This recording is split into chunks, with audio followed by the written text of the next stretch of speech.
idealist. In our family tradition and our community tradition, dowry is a big thing in marriage. Oh, yeah. So I decided to marry without dowry, which meant I have to find a person who is willing to marry me. Okay. It's not through the family arrangement. Family arrangement means dowry. Okay. So that's how I kind of chose a person, fell in love, and we got married. Everything worked out to be all right. How was your family supported it? And Yeah, once they knew that I'm kind of firm in my belief system, they had to give in. so your mother, They had no choice. your father, mother were very They're all, clear. yeah.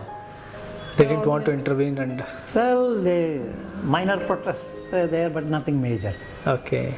So that is how we got married. We spent 4 years overseas after marriage, and our first son was born there.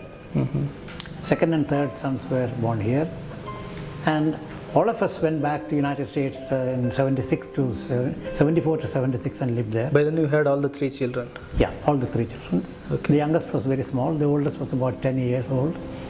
And as a result of which, the 10-year-old decided that when he grows up, he will go back and live in the United States.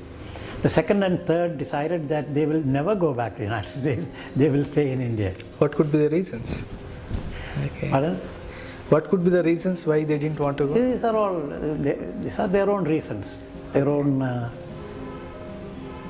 predominantly emotional.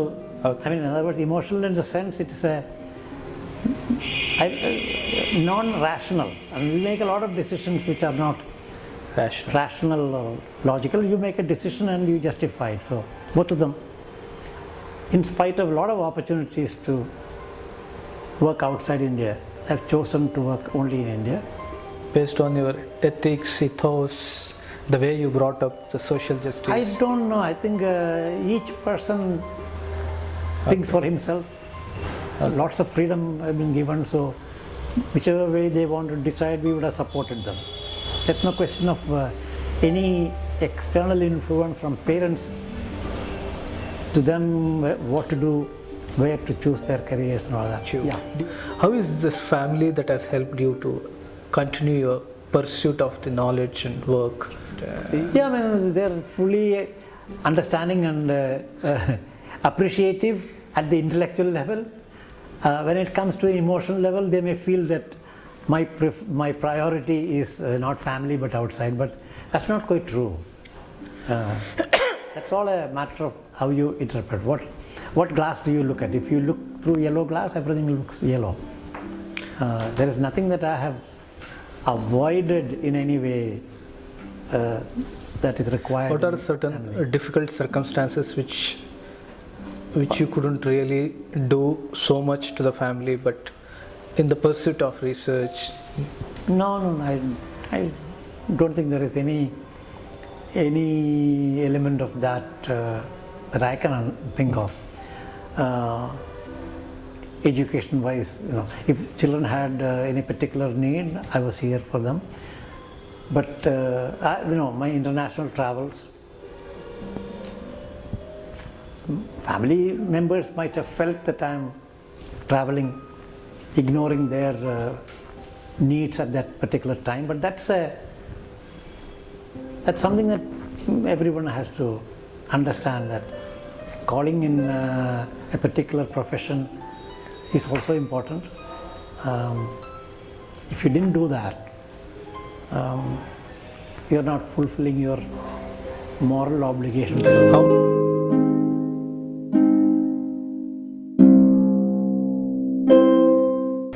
The thing is,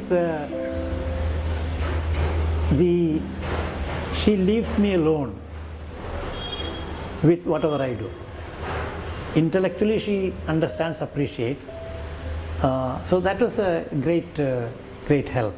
My sons also, they are in entirely different lines except my youngest son, who is a medical doctor. He and I worked together on this TB issue in Vellore. He helped me a lot. But otherwise, normal family.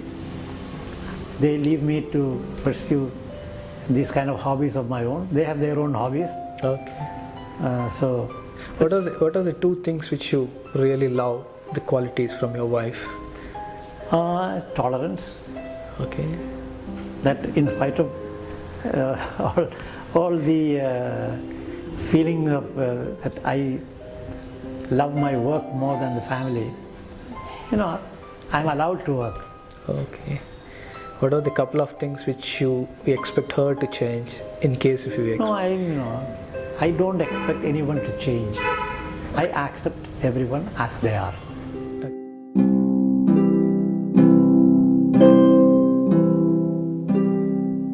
Very occasionally, maybe twice a year, 3 times a year, because my parents are dead. Nobody lives in that old ancestral home which was rebuilt. My youngest brother, so I have a little land. Part of it I have sold to my niece who lives on that campus. So I have a place where I can go and stay when I go back. There's a little more land there, and cultivation is not an option because you need to, so I'm kind of beginning to dispose of bits and pieces. So do you remember all those days when you started learning swimming? Oh yes, it was a fantastic childhood. Very small town or a big village atmosphere. Absolute safety in whatever you do. Mm-hmm. We sometimes sleep on the veranda and the front door will be open. Mm-hmm. The back door of the house was never locked. It is a kind of a dream world today when you look back. Okay. And occasionally a stranger would come in. Who are you? Okay, join us for dinner. We part dinner. Can I sleep for the night? Sure, go ahead and sleep. Mm-hmm. You give a bed, and in the morning he gets up and goes home.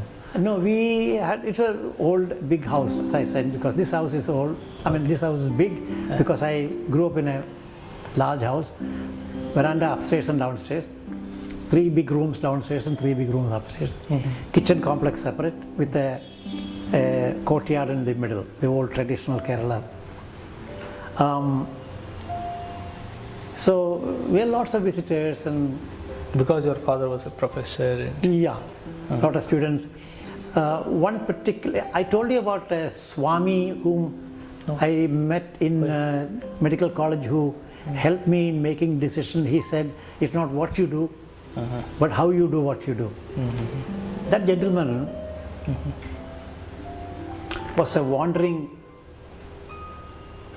youngster, maybe a teenager, whom my father bumped into when he was in Trivandrum, and by conversations realized that he was interested in education, but he had no support for education from his family.